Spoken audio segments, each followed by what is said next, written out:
Hi everyone. So today me and Axel are going to show you how to get started on a Christmas stocking. This is my mom's. Her mom made it for her when she was a little girl, and my mom continued the tradition, and I'm going to continue the tradition as well. When you get married, you have to make one for your husband or your wife, whoever you are. And so I'm going to start one for my husband. And this is the stocking that is my mom's, and I'm using the appliques to create a pattern off of it. And this is what we end up with. But you know, guys won't have the gingerbread girl. They'll have like a plain or a train or whatever. My brother has the plain. And it took me a while to figure out how to get the paper template, because you can't see through the paper when you go to copy anything. Like, I can't see the little girl. There's no way for me to copy it. I tried pressing really hard and just kind of lightly going over it with pencil. None of that worked. So first off, to make your actual stocking template, that's pretty easy. I just got me a piece of wrapping paper. I get a whole bunch of extra every time I go to Hobby Lobby. It makes wonderful gift wrap during Christmas time and holidays and whatnot. And I just laid the stocking down on top of it and traced it. And then I just kind of sketched out what goes where. That's pretty simple. Not sure how well you can see that. I'm sitting down in my chair. But that's just a matter of laying the stocking down over your paper. It's not that easy to do when it's these little pieces that you're after. So what I did was I found something transparent, which happened to be the wrapping off of my toilet paper, which, if we come over here to my little stash of stuff, I have my box that everything for my stocking comes in. There's mine that my mom made, and I have felt, sequins, the little jagged scissors and whatnot, whoops, beads, and all kind of different things that we need. I'll go over that later when we get into that. Right now we're just tracing and whatnot, and I have just taken the wrapping from my Angel Soft tissue paper, which, by the way, is my favorite. It's clear. You can't go wrong with something clear when it comes to tracing. So what I did was I took clear, and you can kind of see where it got traced here. You see it better like that. I traced everything out and kind of doodled, 1, 2, 3 for the hollies. Made sure to put his nose and his eyes on there. My deer and everything. I kind of modified the deer. I was kind of playing. But anyways, you end up with all of these. And my gingerbread girl. And then all my other cutouts. The thing about this is, how I did it was everything is reversed. So when I cut these out, this is how I will lay them on the felt in order to cut the felt out. I know that sounds weird, but anyways, what I did was, let's use our tree for this. I laid out my plastic on top of, so you can see where my tree is. I laid my plastic out on top of my tree, and you can use any type of pen for this. I'm going to move it just a little bit so you can still see it. Any type of pen will work well, but I chose to use the Sharpies.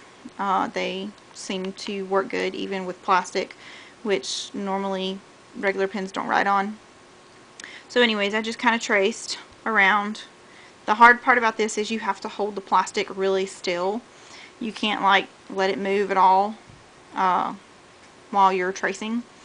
So you have to kind of very steadily, just kind of trace a little bit, make sure it doesn't move, trace a little bit, and all like that.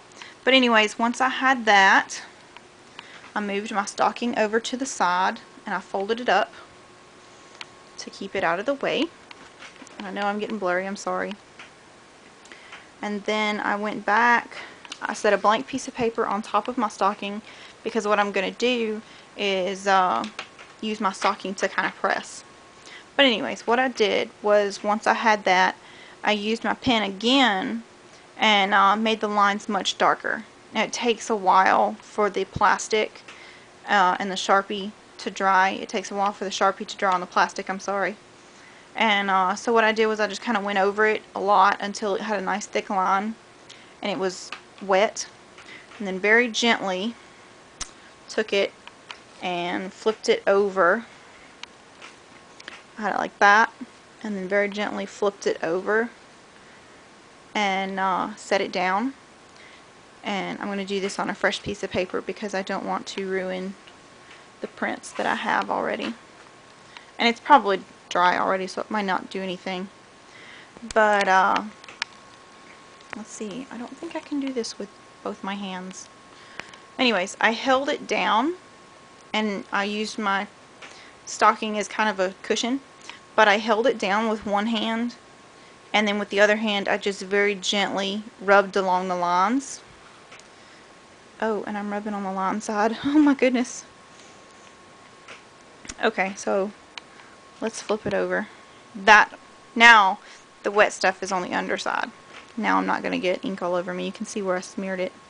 So let's come down here and see if this will work. I just kind of put some pressure on it. And yeah, you can kind of see it just a little bit there where it kind of took some ink. It's kind of dried up now, so it's not going to work very well. But you get the idea. To use the pen and make sure that it's wet. Flip it over and press on it. And it will give you this right here, which is what we want. So now we can set these to the side. We don't need them anymore. I'm going to set them face to face in case they are wet. I don't want to get them on my table. So now what I can do is going to set my stocking to the side. Move my scrap paper. I don't need it. Now what I can do is take my scissors. What was that? And cut that out. What did I drop? Oh, yeah. Sorry y'all, I'm holding my camera and dropping things. Let's see if I can mount this thing real quick, and then we won't have to worry about that anymore. I'll be right back. I'm going to mount my camera for you. Okay, camera has been mounted. I have free hands. So what we're going to do now is cut all our pieces out. But remember, they're reversed. They're not mirror images, but they're backwards. Like you can see on my little gingerbread girl, where the imprint of her was. That's this side of the paper.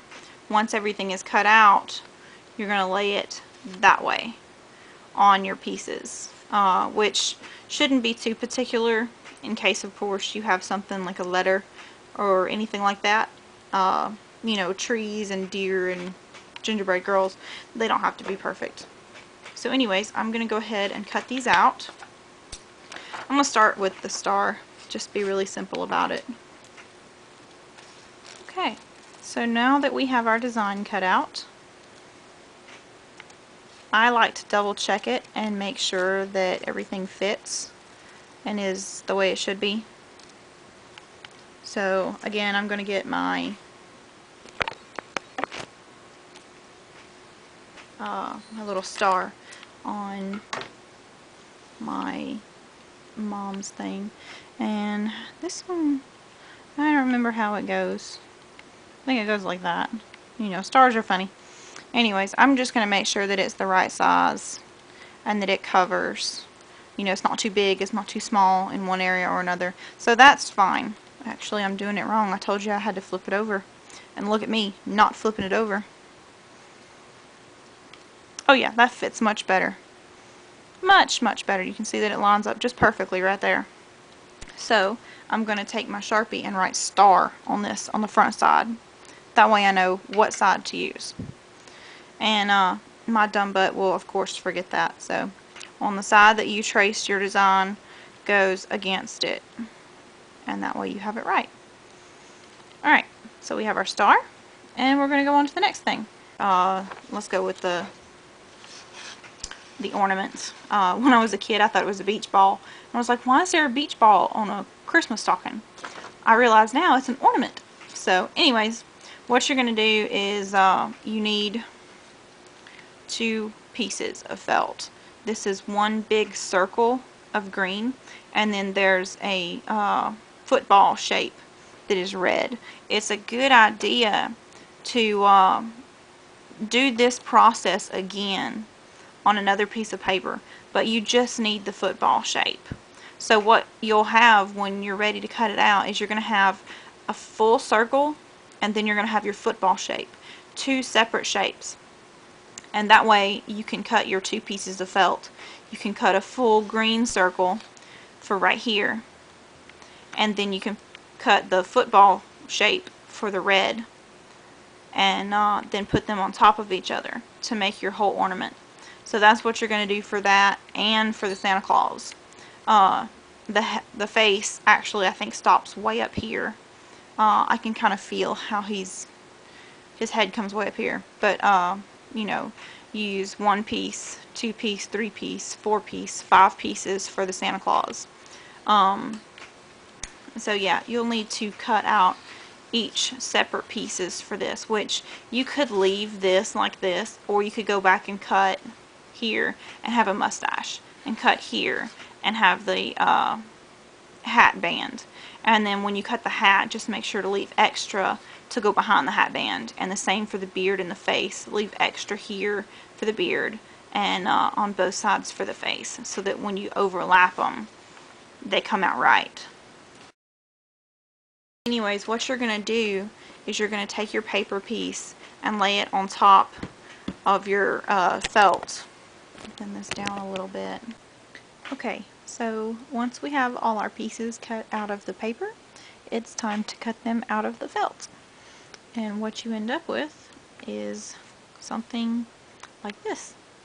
A blank piece of felt that you're going to put on your stocking. So what I have here is a bunch of safety pins that I'm using to attach my pieces with. And if you look here, you can see how I have them attached. I use safety pins just because they're easier for me to work with. You can use straight pins too, but you set them where you want them. You want some space in between. It's a little different than regular paper. You want them more spread out because you're going to trim all of that felt, and felt is hard to trim like you would paper. So I stab mine straight in into the paper and the felt, and then push it into the felt, and then using one of my fingernails, nails, not finger, I lift up on this way, and bring it back up through the felt and the paper, and it should come up there. It's going to come up right in front of my fingernail. That way if you come up too fast, you don't stab your finger, you stab your fingernail, which is much less painful. So I have all those ready and safety pinned. So now I'm going to cut them, and I cut the rough shape out with this, which is just me. Let's see if I can do this on camera.